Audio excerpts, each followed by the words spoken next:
श्रीसूक्तम्।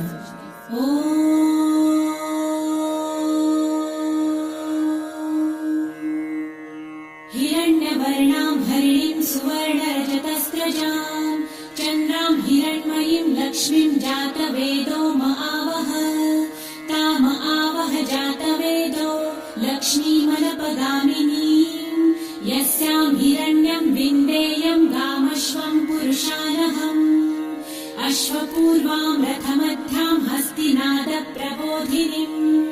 श्रियं देवीमुपह्वये श्रीर्मा देवी जुषताम् कासोस्मितां हिरण्यप्राकाराम् आर्द्रां ज्वलन्तीं तृप्तां तर्पयन्तीं पद्मे स्थितां पद्मवर्णां तामिहोपह्वये श्रियम् चन्द्रां प्रभासां यशसा ज्वलन्तीं श्रियं लोके देवजुष्टामुदारां तां पद्मिनीं शरणमहं प्रपद्ये लक्ष्मीर्मे नश्यतां त्वां नृणे आदित्यवर्णे तपसोऽधिजातो वनस्पतिस्तव वृक्षोऽथ बिल्वः तस्य फलानि तपसानुदन्तु मायान्तरायाश्च बाह्या अलक्ष्मीः उपैतु मां देवसखः कीर्तिश्च मणिना सह प्रादुर्भूतो सुराष्ट्रेऽस्मिन् कीर्तिमृद्धिं ददातु मे शुत्वपासामलां ज्येष्ठाम् अलक्ष्मीं नाशयाम्यहम् अभूतिं समृद्धिं च सर्वानिर्णुद मे गृहात् गन्धद्वारां दुराधर्षां नित्यपुष्टां करिषिणीम् ईश्वरीं सर्वभूतानां तामिहोपह्वये श्रियम् मनसः काममाकुतिं वाचः सत्यमशीमहि पशूनां रूपमन्नस्य मयि श्रेयतां यशः कर्दमे प्रजाभूता मयि सम्भव कर्दम श्रियं वासय मे कुले मातरं पद्ममालिनीम् आपसृजन्तु सिद्धानि चित्रितवस मे गृहे निज देवीं मातरं श्रियं वासय मे कुले आर्द्रां पुष्करिणीं पुष्टिपिङ्गलां पद्ममालिनीं चन्द्रां हिरण्मयीं लक्ष्मीं जातवेदो महावः आर्द्रां यकरिणीं यष्टिं सुवर्णां हेममालिनीं सूर्यां हिरण्मयीं लक्ष्मी जातवेदो महावः ताम आवह जातवेदो लक्ष्मीमनपगामिनीं यस्यां हिरण्यं प्रभुतं गावो दासोऽश्वान् विन्देयं पुरुषानहम् यः शुचिः प्रयतो भूत्वा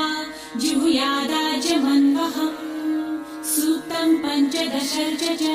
श्रीकामः सततं जपेत् पद्मानने पद्म उरु पद्माक्षी पद्मसम्भवे तन्मे भजसि पद्मक्षी येन सौख्यं लभाम्यहम्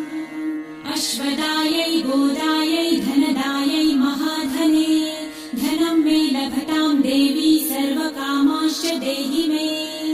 पद्मानने पद्मविपत्रे पद्मप्रिये पद्मदलायताक्षी विश्वप्रिये विष्णुमनोनुकूले त्वत्पादपद्मं मयि सन्निधस्त्वम् पुत्रपौत्रं धनं धान्यं हस्ताश्वादिगवेरथम् प्रजानां भवसि माता आयुष्मन्तं करोतु मे धनमग्निर्धनं वायुर्धनं सूर्यो धनं वसु धनमिन्द्रो बृहस्पतिर्वरुणं धनमस्तु मे वैनतेय सोमं पिबतु वृतः सोमं धनस्य सोमिनो मह्यं ददातु सोमिनः न क्रोधो न च मात्सर्य न लोभो नाशुभामतिः भवन्ति कृतपुण्यानां भक्तानां श्रीसूक्तं जपेत् सरसिजनिलये सरोजहस्ते धवलतरां सुखगन्धमाल्यशोभे भगवती हरिवल्लभे मनोज्ञे त्रिभुवनभूतिकरी प्रसीद मह्यम् विष्णुपत्नीं क्षमां देवी माधवी माधवप्रियां लक्ष्मीं प्रियसखीं देवीं नमाम्यच्युतवल्लभाम् महालक्ष्मीं च विद्महे विष्णुपत्नी च धीमहि तन्नो लक्ष्मी प्रचोदयात् श्रीवर्चस्वमायुष्यमारोग्यमाविधाक्षोभमानं मह्यम् प्रवर्धते धान्यं धनं पशुं बहुपुत्रलाभं शतसंवत्सरं दीर्घमायुः ॐ शान्ति शान्ति शान्तिः।